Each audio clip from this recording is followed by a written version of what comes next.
Welcome back to the channel, everybody. Thank you so much for joining me and allowing me to continue to be your daily advocate.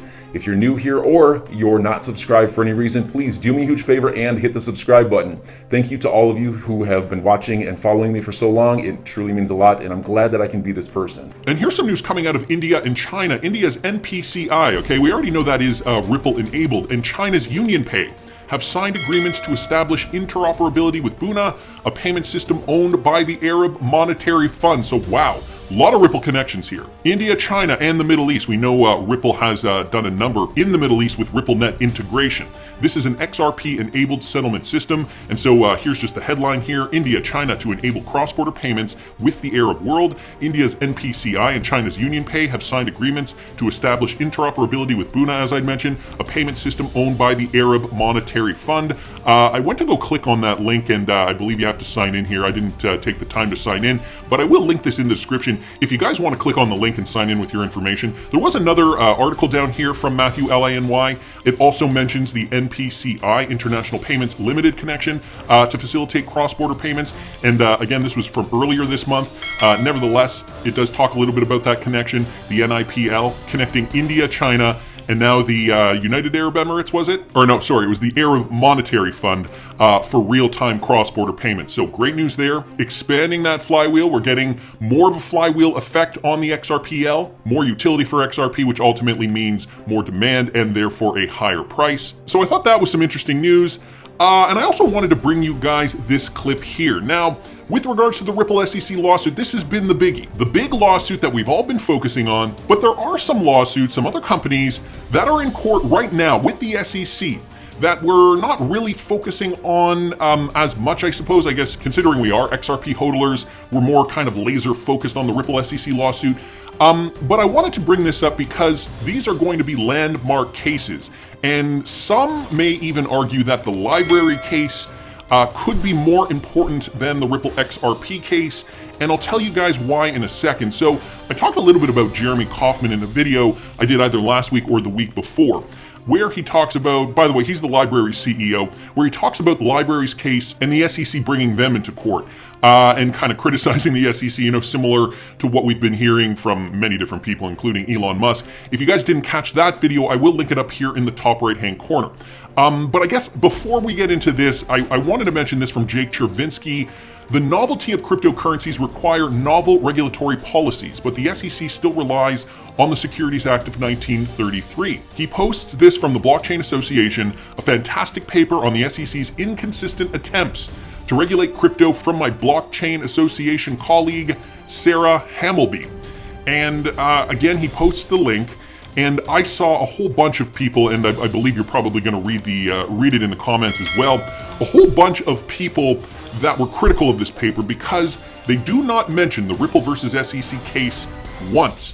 Like Anonymous VIP saying a whole paper about Ripple versus the SEC without Ripple in it. What are you even doing? Nietzschebucks down here also saying a paper that mentions the Hinman speech as official guidance, but not the SEC's current narrative that it was not official at all. The paper also leaves out where this was said in the Ripple case, the most relevant case to the paper, and why. So people are really kind of slamming Jake Chervinsky here on Twitter, and these weren't the only comments. I saw a whole bunch on Twitter retweeting out Jake Chervinsky's tweet, but you can see here the XRP community none too happy that Ripple and XRP were left out of this paper. I will leave it here for you if you guys are interested in the details. But let me get back to this. Again, Jeremy Kauffman, the CEO of LBRY, another company that is being sued by the SEC, and some may argue that this LBRY case could directly affect Ripple's case. So let me just play you this clip of Jeremy Kauffman talking about his battle with the SEC. XRP as an unregistered security has riveted the industry, but it's not the only firm that's battling regulators. Media company LBRY, whose app runs on the blockchain, is also locked in a battle with the SEC. The firm operates a decentralized video sharing platform. It's called Odyssey. Joining me now is Jeremy Kauffman. He's the CEO of LBRY. And Jeremy, you believe your case with the SEC could potentially set an even bigger precedent for the crypto industry, more so than Ripple's. Tell us why. Absolutely. Well, first, our case is almost certainly going to be decided before Ripple's case. And the facts of our case are no different than tens of thousands of other blockchain companies and blockchain tokens. Okay, so let me just stop it there real quick. Jeremy Kauffman stating the case against LBRY will conclude, and I talked about this in a former video, will conclude before the Ripple SEC case, and therefore could set a precedent that could be applied to the Ripple case. But not only that, guys, it could be applied to tens of thousands of other projects, and I think this is the bigger picture we have to be looking at. Tens of thousands of other projects which could fundamentally transform the cryptocurrency industry in the US. And in our case, we didn't even do an ICO. So there's really no facts in this case that are different from any number of blockchain tokens. If LBRY is a security, then Ethereum is a security. So I think anyone who cares about the blockchain industry in the United States needs to be paying attention to this case, because if we lose, I think the entire industry is severely damaged in the U.S. And the SEC seems to be really focusing on that word security in particular, because you sold the coin. It was about 6.2 million, and you used that for operating expenses. Is that their beef with you, or is it because they're saying that you need to classify what you're selling, the LBRY coin, differently? Please explain that. Well, let's be clear. If you have to register as a token as a security, you don't have a blockchain token. Okay, that means there's no ability for people to freely exchange it. It means I couldn't send you some without going through some special broker. Right? It means I can't send you 5 cents without going to a special broker. Just going to stop it one more time. Another very interesting point here that is mentioned by Jeremy Kauffman. These cryptocurrencies, if they are deemed securities, like he said, I cannot send you 5 cents without going through a broker. You cannot use them as an intermediary means for transaction. If everything is classified as security, which it sounds as though the SEC is trying to do based on their criteria, which is fundamentally flawed, I'm sure lots would argue. Kills the entire thing. And what we've done is no different than Ripple. In fact, I love Ripple, but I think we've done things, even less than what they did in terms of what they're accusing. And let's not act like there are rules here. The SEC is completely making this up as they go. They're taking a law from the 1940s that says nothing about blockchain, that doesn't apply in these circumstances whatsoever. There's a case in which there's no victim, there's no fraud, no one went to the SEC and said, hey, these guys did something wrong to me. And what they're doing is,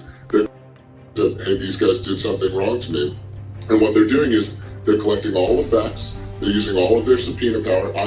We spent millions of dollars giving them information over 4 years. And then, just like, someone throws the dart and then draws the bullseye around it, that's what they're doing. They're saying, oh, well, this set of facts makes it a security. They can do this to absolutely anyone, and there's no facts that they've discovered that would be different from tens of thousands of other companies and tokens. Well, and I know that you've said that you have offered to pay back the SEC to get them off your back. You've offered to dissolve the company. Some extreme offers made to the SEC. They keep saying no. But you did give a deposition in the case yesterday. What can you tell us about that? Well, I can tell you that the SEC is terrified of providing any standard that a company can meet in terms of the creation of a token. That's what they don't want to do. And this is an industry, the blockchain industry has been around for over 12 years. Everyone is scrutinizing one speech given 3 years ago that the SEC insists isn't even official. And this is insane. It's out of a Kafka novel that we as entrepreneurs have to guess what the rules are. And if you go in and you ask the government, I asked them again in the deposition, I say, hey guys, can you tell me anything? Can you give me any positive statements as to how a blockchain company can follow the U.S. law and have the same standards as Bitcoin and Ethereum? Yeah. They say, no, we can't tell you. And it's just an insane world. The deposition was boring. My lawyer said it's like watching paint dry. Because there's nothing exciting. Most of them are, Jeremy. Most of them are. We're about out of time. Please come back. Jeremy Kauffman. Okay, and I will leave the clip there. Jeremy Kauffman on Fox Business being interviewed about the SEC case.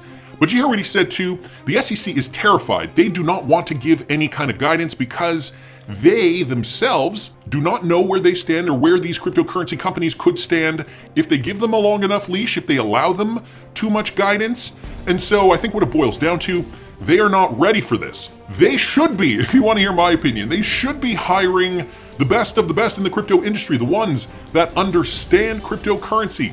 And they should be able to regulate, to mold the regulations to better reflect what the industry is today, what cryptocurrency is. You know, we're using a test from 1933. How can we and they reasonably believe that this is acceptable moving forward? And so I think Jeremy Kauffman brings up a lot of good points there. The LBRY case could in fact affect many cases, including the Ripple SEC case moving forward. And also just wanted to bring you guys this from Bill. Don't get me wrong, I think the matter is going well for Ripple, and they are chalking up some good interlocutory wins, but none of the lawyers, even Jeremy Hogan, who has a good strike rate calling the outcomes of the motions, is openly predicting a final win. And he is going to tell you why. First, if you guys understand the legal procedure, and if you are lawyers, you probably understand this. I'm personally not a lawyer, but Bill here, Belly Serious 2020, he is a lawyer. Firstly, because litigation is always uncertain. This is one reason, along with the huge cost of litigation, that so many matters settle. Secondly, because there are complex issues that are difficult to predict, such as the interaction of the Howey test with a new asset class. Thirdly, no lawyers, apart from the lawyers of the parties, have seen all the evidence, and there may be some more. Even the 63 Hinman emails and drafts could impact on the outcome if disclosed, and everyone's speculation is correct. So enjoy your day, everybody. I'm always here for you. Leave any comments or questions below, and be sure to subscribe. But thanks, everybody. I really appreciate you. Enjoy your day, and I always have your back. So thanks so much, everybody.